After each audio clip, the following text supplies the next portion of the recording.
Allora amici, bentrovati sul mio canale. Voglio farvi vedere qualcosa di speciale, di unico e di raro perché è un oggetto sacro, ovvero sia questo è un prodotto che ho comprato su Amazon, è l'orchiata, sarebbe il barche di qualità superiore e viene dalla Nuova Zelanda ed è fatto di Pinus radiata, ovvero sia è un tipo di corteccia di pino molto più resistente del bark. Io vi ho sempre detto e sostengo che a me personalmente il bark non piace e non lo utilizzo. Perché? Perché il bark, il semplice pino trattato, come è trattato anche lui, perché è sempre pino trattato, ma questa è una tipologia di pino che ha delle caratteristiche particolari.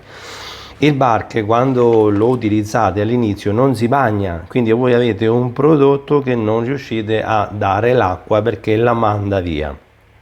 Quando è passato parecchio tempo il barche la trattiene troppo l'acqua perché comincia a degradare fino a che degraderà a un punto tale un giorno che diventa tipo terriccio. Quindi avete un utilizzo del barche normale molto limitato nel tempo, perché se è vero che dura 1 anno e mezzo o 2 anni massimo, la parte pratica, la parte tecnica, la parte utilizzabile è veramente poco.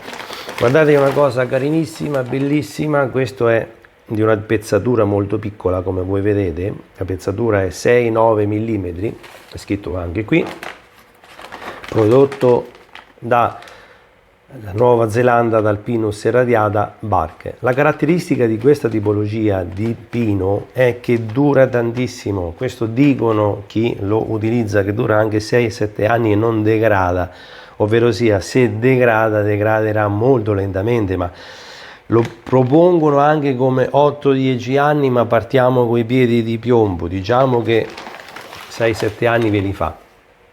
La pezzatura così piccolina, vedete che anche il tipo di colore del legno è diverso, questa pezzatura piccolina va per le radici sottili.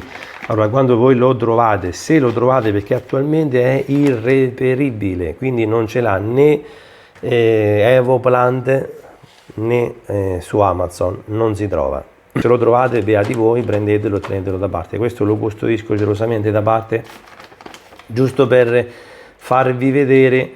Questa è la ditta, la Daltons, presa su Amazon. Non si trova più, non l'ho trovato più, ogni tanto vado a vedere la caratteristica, se ci sono altre aziende, eccetera, eccetera. Questa pezzatura è così piccola, 0,69, 0,6-0,9, praticamente sotto a 1 centimetro, quindi è 0,6 mm, 0,9 mm, meno di 1 centimetro. Per le radici fine ne hanno, quando lo hanno, 9-12 mm, quindi 9 mm, 1 cm,2, a seconda della pezzatura delle radici ne hanno diverse tipologie, quindi a seconda della pezzatura della radice è importante scegliere la misura giusta, quindi 6-9 per le radici fine, che potrebbero essere dendrobium con le radici piccoline. Se volete utilizzarlo per le phalaenopsis dovete prendere quelli più grandi, questo è barche, però giusto per farvi vedere la misura, qui siamo su un 12-15, quindi per le nostre phalaenopsis dobbiamo prendere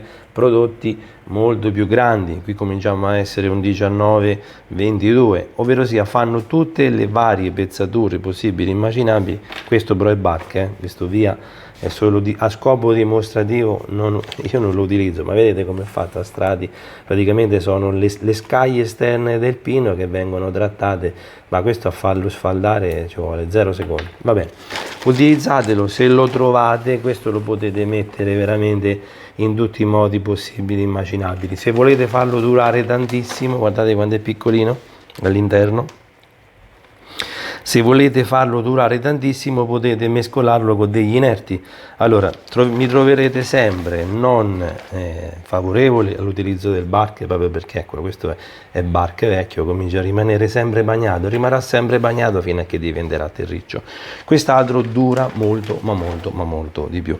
Quindi vi volevo far vedere un prodotto che forse già conoscete, però ve lo volevo far vedere giusto per dire trovatelo se lo trovate, perché merita veramente. Io ho visto produttori esteri utilizzarlo addirittura su piante che hanno delle radici, su delle orchidee, su dei dendrobium speciosum, pezzi veramente grossi, anche da 2-3 centimetri, cioè fa la differenza. Voi potete mettere questo prodotto, star tranquilli che evitate tutto il gran macello che purtroppo il Bark fa. Ma la cosa finale, la cosa più importante è che c'è una differenza di prezzo, perché questo prodotto qui, che è una reliquia, non so perché ho tenuto il sacchetto con questa poca quantità, ma l'ho tenuta forse per il video di oggi, solo per questo.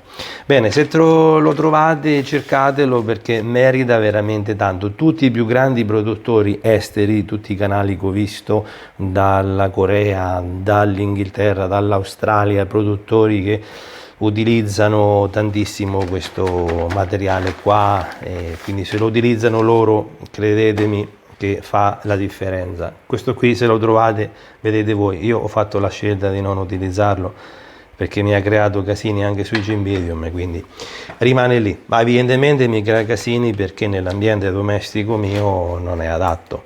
Ma guardate, oggi vi faccio vedere perché. Oggi siamo al 65% di umidità, ieri eravamo a 48% di umidità, quindi il Bark lavora per conto suo, l'umidità va per conto suo, gestire le bagnature diventa veramente difficile. Cioè, allora, un conto è la serra, un conto è avere un appartamento in cui si passa da 65 a 48, quando tu vai a bagnare e fare dei danni è pressoché inevitabile. Quindi avere un prodotto che rimane stabile nel tempo, non lui ma l'orchiata, prendetela, valutate di poterla utilizzare tranquillamente. Se la volete mescolare anche con dell'Abillo non fa nessunissima differenza, anzi dura di più. Se lo mescolate con gli inerti dura di più. Bene, grazie di avermi seguito in questo video. Questo è una reliquia e l'avevo nascosta da qualche parte, oggi ho deciso di farvela vedere. Se la trovate, prendetela. Un'altra azienda oltre la Daltons è la Best Grow, ma io non sono riuscito più a trovarla. Bene, grazie di avermi seguito, a presto.